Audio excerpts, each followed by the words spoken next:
من كانت عنده أمه أو أباه فوجب عليه أن يبرهم. فاعلم يا أخاه المسلم، أنا اليوم عندي 66 يوم اللي توفات الوالدة ربي يرحمها، فكي ماتت أمي يعني ما بقى والو، كل حاجة رابت، الصحة، العقل، المصائب، راح كلش راح. يعني أمي سبحان الله العظيم، نرجو من الله عز وجل أن يجعلها من أهل الجنان وأن ينور قبرها، ونرجو الله جل وعلا أن يجعل قبرها روضة من رياض الجنة.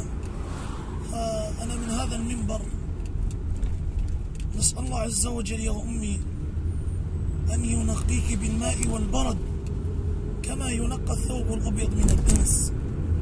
اللهم ارحم أمي ووسع قبرها وأكرم نزلها واجعلها في الرفيق الأعلى يا